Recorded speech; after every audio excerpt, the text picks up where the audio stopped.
안녕하세요. 살림닥터 김혜진입니다. 간단 명쾌 여드름 강의 첫 번째를 시작해 보도록 하겠습니다. 자, 여드름이라고 하면 일단 T존, 또 U존, 그 다음에 뺨 이런데 습관적으로 항상 트러블이 있는 상태를 얘기합니다. 그렇다면 우리가 이번 시간에는 각 여드름 타입별 나는 어떤 특징을 원인으로 가지고 있나 자신의 원인을 한번 알아보는 시간을 갖도록 하겠습니다. 자, 습관성 영역 유전. 이것은요, 그림에서 볼 때도 얼굴 아래쪽이죠. 그죠? 이것은 우리 몸에서 탁한 것들이 밑으로 많이 처지는 경향이 있기 때문에 같은 여드름 중에서도 가장 무겁고 몸이 좀 탁하고 이런 경우에 해당이 됩니다. 성격적으로도요, 어떤 문제가 생겼을 때 쉽게 가라앉고 우울해지고 이런 스타일들이 많이 있거든요.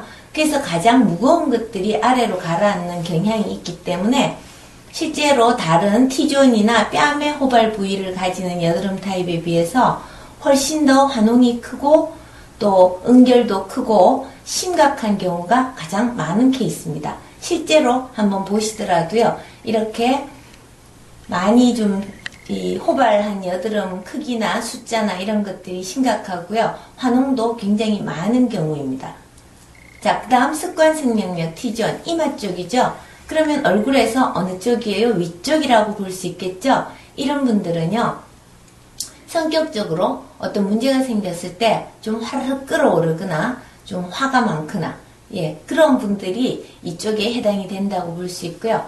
여드름이라는 것이 어차피 우리 몸에서 좀 탁한 피지의 트러블이기 때문에 탁하긴 하지만 여드름은 피부 조직 자체가 얇고 또 위로 가 있는 부분이어서 이 T존형 여드름은 여드름 중에서는 조금 그래도 크기라든지 심각한 정도, 환웅 정도가 비교적 약한 경우에 속합니다. 사진으로 보시더라도 같은 여드름이지만 훨씬 크기가 작고 얇은 느낌을 주죠. 실제 손으로 만져봤어도 그 응결의 크기가 얕습니다. 자, 그 다음은 또 뺨에 습관적으로 많이 올라오시는 분들이 있죠.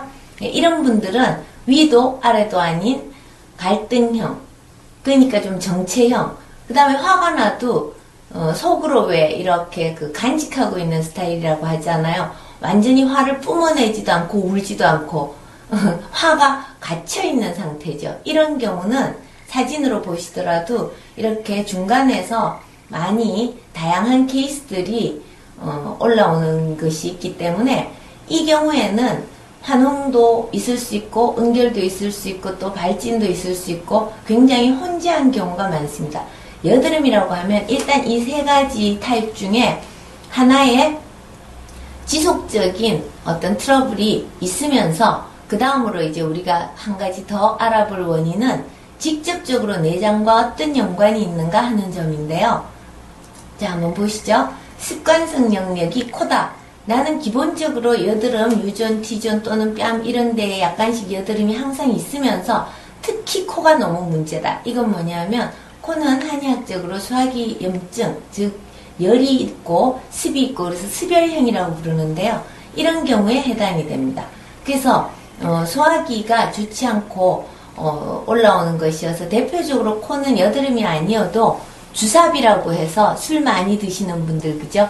그런 분들에게도 많이 발생하죠. 그래서 이건 소화기의 열과 직접적 연관이 있어서 만성위염이라든지 술을 자주 드시는 분들에게서 많이 나타나는 여드름 유형입니다.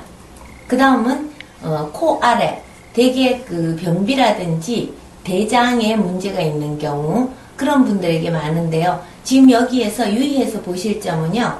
잘 보시면 코 아래가 여기뿐이 아니라 요 옆에까지 이렇게 수염 같은 영역으로 확대되어 있죠. 조 영역이 전부 다 대장과 직접적 연관이 있습니다. 실제 사진을 보시더라도요. 턱 있는 직접적으로 턱 볼록한 부분에는 깨끗하고 이 위치로 지금 이 부분들이 전부 습관성 영역에 해당이 되거든요. 그래서 이런 분들은 나는 장을 조절해야겠구나 생각을 하시면 되시겠습니다. 자, 그 다음은 습관성 영역으로 턱이 있는데요. 이것은 딱 가운데 턱에 집중되어 있는 경우가 대개입니다. 실제로 보시더라도요. 여기가 입술이죠. 네, 입술인데요. 요 바로 아래 요 턱에 집중되어 있습니다. 그죠? 이런 분들은 호르몬이라든지 신장 기능, 이런 하초, 한의학에서 말하는 하초 기능에 이상이 있다고 볼 수 있는 것이죠. 자, 이번 시간에는 여드름 타입에 대해서 원인과 연관해서 나는 어떤 타입인가, 또 나는 어떤 원인이 직접적으로 문제가 되고 있나를 알아봤습니다. 여러분들 성격적인 면도 여드름의 악화에 굉장히 영향을 미친다는 점 유의하시고요.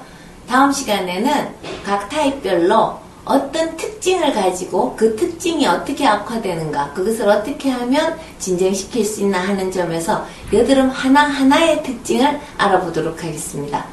명쾌하셨나요? 예, 두 번째 강의 기다려주세요. 감사합니다.